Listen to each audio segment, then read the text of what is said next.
rasa takut itu tidak pilih kasih. Itu membuat saya sempat jadi kayak, gila, bisa nggak ya hari-hari ke depan saya melaluinya dengan lebih baik? Kenapa dia datang? Dia dari mana takut itu? Hari-hari ini ada nggak rasa takut?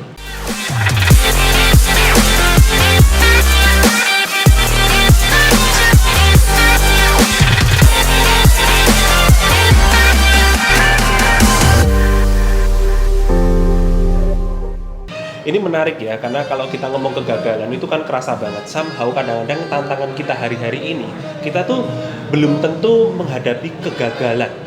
Tetapi istilahnya kita melihat bahwa kalau kegagalan itu kayak mobil itu sudah kadung mogok gitu.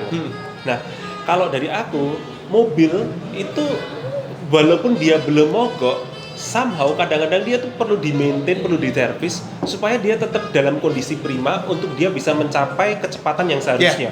Ini ingat, belum mogok loh ya. Kalau udah mogok itu berarti kan udah statusnya gagal. So somehow ketika kita melihat dan melakukan dengan cara yang beda, hari-hari ini tuh tipis dengan satu hal ini yang dulunya maksimum udah nggak relevan, akhirnya kita touch up lagi. Kalau software itu ada update software sehingga dia lebih maksimal lagi. Ini belum sampai crash, belum sampai rusak, tapi kita maksimalkan lagi. Belum sampai crash, belum sampai rusak, kita maksimalkan lagi. Dan ini butuh maintaining. Makanya aku melihat gini, rasa takut itu tidak kenal, tidak pilih kasih. Artinya dia bisa datang ke siapapun. Dan rasa takut bisa datang setiap waktu, bahkan yang sudah pernah menang dari rasa takut, dia tetap bisa datang lagi. Sehingga semua ini kita perlu maintain. Makanya tadi si gorila perlu selalu senantiasa mengingatkan bahwa dia itu apa yang dia lakukan, dia tidak terdikte dari rasa takutnya. Like every time. Hari-hari ini, bro, kita been through many things ya. Hari-hari ini ada nggak rasa takut? Pasti ada. Masih ada. Still. Pasti ada. Saya mengalami sebuah kegalauan yang cukup menarik buat saya di awal tahun ini. Pernah tahu apa? Quarter life crisis nggak? Oh, quarter life. Udah umur berapa sih? Quarter life itu kan artinya seperempat dari 100 tahun kan? Iya. Jadi saya belum sampai dengan 30 tahun, saya masih di bawah 30 tahun. Dan saya cuma ngeliat, wah gila, saya nggak pernah tahu kondisi perekonomian ke depan seperti apa. Saya tidak pernah tahu saingan saya siapa saja yang bakal muncul.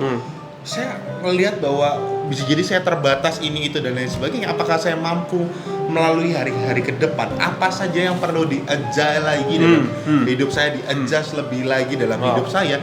Itu membuat saya sempat jadi kayak, gila, bisa nggak ya hari-hari ke depan saya melaluinya dengan lebih baik? Mungkin sampai dengan 5 tahun ke depan saya masih aman. Tapi kalau nanti sampai dengan usia 35, bahkan mungkin di usia 40 tahun yang anak saya udah berusia, udah sekolah, kebutuhan hidup lebih besar, udah minta ini, itu, dan sebagainya, bisa nggak ya saya melalui hal tersebut? Saya pun mengalami ketakutan tersebut, tapi saya tidak mengizinkan ketakutan tersebut itu menjadi tamu. Saya tidak mengizinkan ketakutan itu sebagai seorang penghuni dalam hidup saya. Saya mengizinkan ketakutan itu hadir sebagai seorang tamu yang saya bisa melihat apa saja yang menjadi ketakutan saya, dan saya harus lalui hal tersebut dengan melihat tidak melakukan pekerjaan yang sama seperti yang lalu. Hari ini ketakutan itu membuat saya untuk menjadi orang yang buat saya lebih kreatif untuk melihat, oh ya kalau ketemu orang harus gini. Apa aja yang saya persiapkan, bahkan saya tanya ke teman-teman saya, udah pernah lakukan ini belum? Oh belum, berarti saya bisa lakukan hal itu. Oh yes. So, aku semakin melihat bahwa ketakutan itu sebagai salah satu faktor yang sebenarnya adalah pemicu dari pertumbuhan sendiri. Jadi kayak kadang-kadang kan misalkan kayak tadi ya, kepikiran macam-macam kayak gitu, itu seakan-akan pandangan pertama itu kayak celah, kita buka celah bahwa ketakutan itu datang. Tapi enggak, kita tanpa buka celah pun ketakutan itu datang tanpa permisi, bro. Iya kan? Tetapi itu yang sebenarnya menjaga kita untuk tetap selalu aware, tetap nggak bisa lengah. Dan itu yang membuat kita tetap fresh dan kondisinya kita tetap prima karena kita tetap terjaga. Ya kan, kalau kita nggak terjaga, namanya juga terjaga. Kalau kita nggak terjaga, kita nggak menjaga sekeliling kita, itu benar-benar kita kayak punya benteng, itu bentengnya kondisinya nggak aman. Jadi serangannya akan datang bertubi-tubi. Itu penting sih. Aku rasa ketakutan itu justru faktor yang atau sesuatu hal yang sebenarnya akan selalu hadir di dalam hidup kita untuk membuat kita tetap steady, terjaga, dan mau terus bertumbuh. Benar nggak? Saya percaya, saya bukan orang yang sangat religius atau bahkan tokoh agama lah, tapi saya cuma yakin bahwa segala sesuatu yang Tuhan ciptakan dalam hidup kita itu tidak ada yang kebetulan, dan pasti ada maksud terbalik semua itu. Ketika Tuhan ciptakan rasa takut sendiri, artinya pasti ada satu hal yang kita tidak mengerti, yang kita perlu pahami untuk tahu bahwa kenapa rasa takut itu dimunculkan dalam hidup kita. Kalau kita nggak pernah takut, wah resiko juga sih sebenarnya. Seandainya rasa takut tidak pernah ada, itu kecelakaan ada di mana-mana. Iya. Bayangin aja, lampu merah. Ngapain takut lampu merah? Ditilang juga gua nggak takut, polisi juga gua nggak takut, mati juga gua tak takut. Ya kecelakaan setiap hari itu. Sih ada hal yang positif sekali dari rasa takut. Rasa takut. Kita perlu mengetahui dan memberi meaning yang tepat kepada rasa takut itu. Iya. Sampai ketika kita nggak tahu arti dari rasa takut itu, ya kita akan dikuasai dari rasa takut itu. Yang saya bilang, dia jadi penghuni atas hidup kita, bukan sekedar tamu. Tapi ketika dia jadi tamu, berarti ada maksud kenapa dia bertamu. Yes. Kenapa dia datang, dia dari mana takut itu sebelumnya membuat kita tahu untuk simptomnya di mana sih rasa takut itu. Jadi kita lebih ngerti how to handle. Tapi saya tertarik dengan istilah tamu. You know what? Tamu yang datang ke rumah kita, masa kita izinkan take control rumah kita? Tamu itu cuman di ruang tamu. Dia nggak akan tiba-tiba masuk ke kamar kita, loh kok formasi kamarmu jelek sih, ganti aja gini-gini. Gila, tamu men, mau take control to our house. Kalau seandainya dia sampai mengambil alih hidup kita, artinya kita yang memberi izin kepada rasa takut itu. Mungkin sama kayak seorang interior design. Kita mengizinkan si rasa takut itu sebagai seorang interior design atas hidup kita, yang which is itu adalah rumah atau hidup kita yang mengontrol semuanya. Kamu tuh gini. Saya tidak mengizinkan hal tersebut.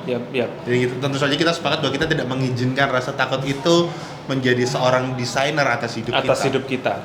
Kita yang taking control, kita yang design our life, kita yang merencanakan, kita yang set itu semua. Karena kalau bukan kita yang merencanakan dan kita nggak cocok-cocokan sih dengan apa maksudnya Tuhan dalam menciptakan kita, itu artinya berarti kita udah nggak hidup sebagai diri kita. Kita hidup dengan standarnya orang lain, kita hidup dengan kontrol orang lain. Ya ini menarik sekali karena hari-hari ini social media taking control of us. Yes, agree banget. Sepatumu lu gak high beast, lu gak keren lu misalnya. Udah dalam sih, taking control of us. Belum tentu kita benar-benar senang akan hal itu, tapi kita dalam tanda kutip mungkin bisa pura-pura senang, dan itu benar-benar perasaan senang yang menurutku hampa. Iya. Sesaat banget. Saya pernah bikin satu materi tentang apa nih? Instagrammu bahagiaku. Instagram. Iya nggak sih? Kita kan seringkali sore-sore atau malam nganggur buka Instagram. Ini enak banget ya hidupnya orang ini, makan terus kayak dibayar gini-gini. Kita kan nggak pernah tahu bahwa dibalik gini, yang tidak adil adalah karena kita melihat satu foto itu dan kita membandingkan dengan hidup kita, padahal bisa jadi satu foto, semua lah pasti akan melakukan hal yang sama. Satu foto yang udah diposting di Instagram itu melalui mungkin beberapa jepretan foto yang udah disortir dan akhirnya mungkin ratusan foto jelek sebelumnya, jelek yang cuma beda miring dan lain sebagainya, dan kita membandingkan satu foto itu dengan hidup kita yang kita tahu semua seluk-beluknya hidup kita. Akan terasa tidak adil memang karena itu udah melalui sortiran. Dan dia memilih satu di antara yang terbaik dengan semua desain yang dia udah pikirkan. Dan kita bandingkan hidup kita. Desperate man hidup kita. Desperate banget. Gimana enggak, itu udah telak sih kalau aku bilang. Kalau kita mau versusin diri kita real life dengan itu, jauh. Sama kayak teman saya datang, enak banget hidupmu jalan-jalan. Men, saya kerja, cuma di sela waktu kerja saya bisa jalan-jalan. Saya kesana bukan buat jalan-jalan. Dan itu yang kita tampilkan, yang kerja kita nggak foto. Kan kerjanya nggak foto. Saya jarang, makanya sebab itu saya mulai sedikit mengurangi. Saya dan istri saya ngomong, kita mulai sedikit deh ngurangin postingan. Bukan karena apa, bisa jadi kita tuh merenggut bahagianya orang lain loh.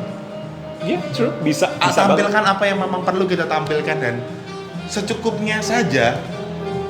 Kadang saya juga mulai, apakah itu di sisi lain, apakah saya mulai boring dengan hidup saya gara-gara itu? Saya rasa enggak. Saya hanya membuat orang yang ada di lini following atau follower saya jangan membuat hidup mereka merasa terbanding dengan. Iya. Walaupun hidup saya juga nggak yang enak-enak banget juga. tapi sebisa mungkin kita memberi meaning yang baik untuk orang-orang yang ada di sana. Aku jadi kepikiran gini, ini sering aku kepikiran ya. Jadi kadang-kadang tuh orang kan lihat, aku kan cuman sebenarnya kontennya aku itu cuman paling seminggu sekali sebenarnya. Nah itu aja udah got me thinking kayak gini. Karena mungkin ada indikasi-indikasi juga, apalagi ke klien-klien. Lu bikin konten terus ya? Apa pekerjaan gue lu enggak? Dikerjain nggak? Lu seneng-seneng terus ya bikin-bikin? Enggak, bikin seperti ini tuh bener-bener aku beda-beda dibilang itu kayak colongan waktu. Iya.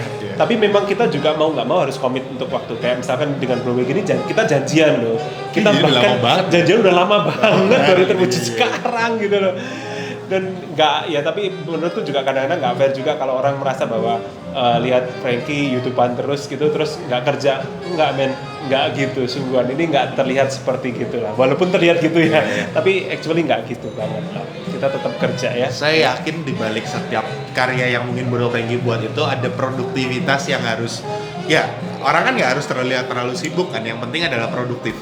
Kita itu bahasa Indonesia ini senang dengan segala sesuatu yang terlihat tampak sibuk. Padahal janjian ketemuan yuk, ntar dulu gue lagi sibuk, gue lihat jadwalmu emang penuh apa? Penuh nganggur. Nih, hati-hati, tampak sibuk belum tentu produktif.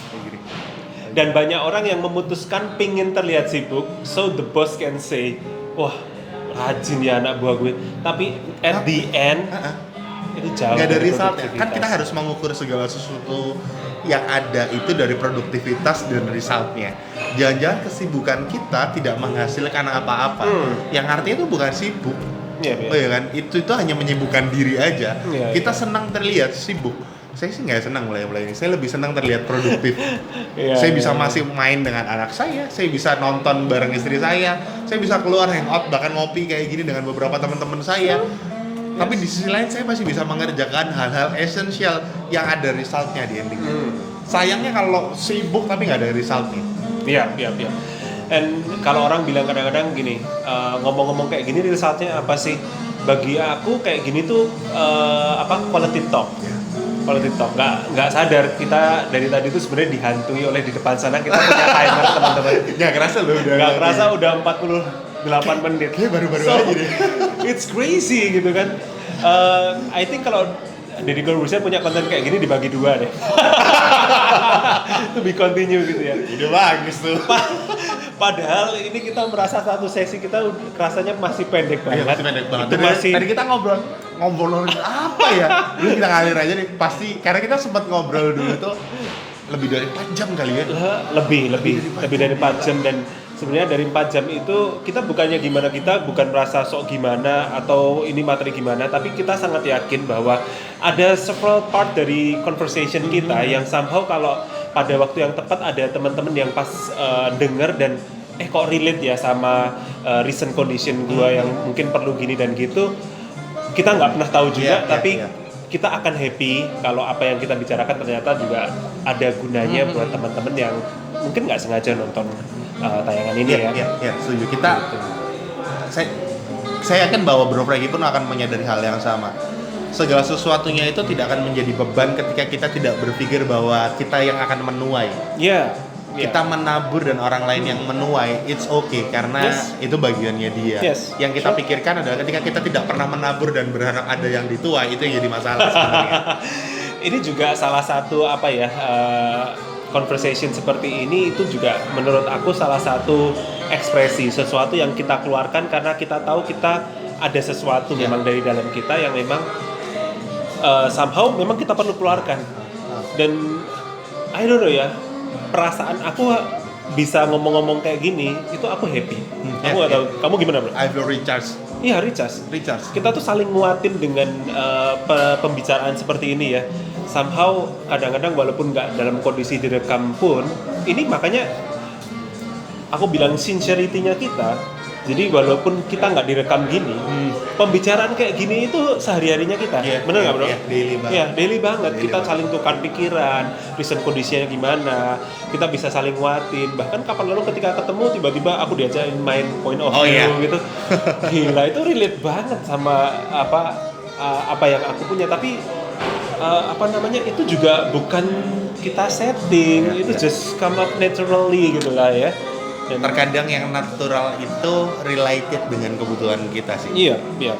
Kita ya banyak yang kalau kita ngelihat infotainment atau lain sebagainya dengan segala macam settingan yang ada akan jauh dari related dan akan menjauhkan kita pada sebuah purpose. Jadi saya yakin bahwa setiap dari kita itu punya purpose dalam hidupnya. True. Dan kita akan mencari satu hal yang related. Kalau mungkin orang tidak ngelihat video ini panjang banget dan ya mungkin nggak sesuai dengan purpose dari mereka.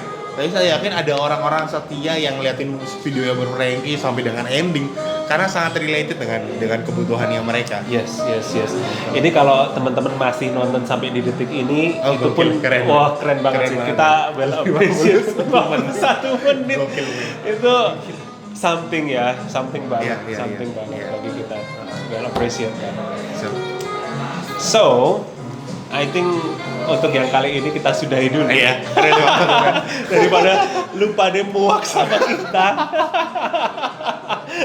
Tapi aku sangat yakin gini, kalau kita nonton acara-acara yang settingan kayak tadi dan segala macamnya, anyway, dari situ pun kita bisa dapat sesuatu dan belajar sesuatu. Kita sangat-sangat yakin dari pembicaraan kita ada teman-teman yang di sana lihat dapat sesuatu dari conversation kita. Gitu. Siap. Thank you banget buat kesempatannya, buat kita boleh ngobrol dan didengerin sama teman-teman. Thank you juga buat Bu Franky. Thank you dan buat juga Louis. thank you buat Volks Coffee. Kita sekarang di Volks Coffee. Enak di, banget. Di jalan apa nih kita? MH Tamrin. MH Tamrin. Jadi buat teman-teman yang mau kesini atau juga mau vlogging di sini, bukan karena kami pakai tempat, tapi karena ini tuh udah daily saya buat ketemu orang dan sesuatu. Tempatnya enak, kopinya enak, makanannya enak, recommended banget buat dan orangnya ambience-nya dapat banget. Yes. Okay, so that's all. Thank you for watching. Sampai ketemu di konten-konten berikutnya. Bye bye.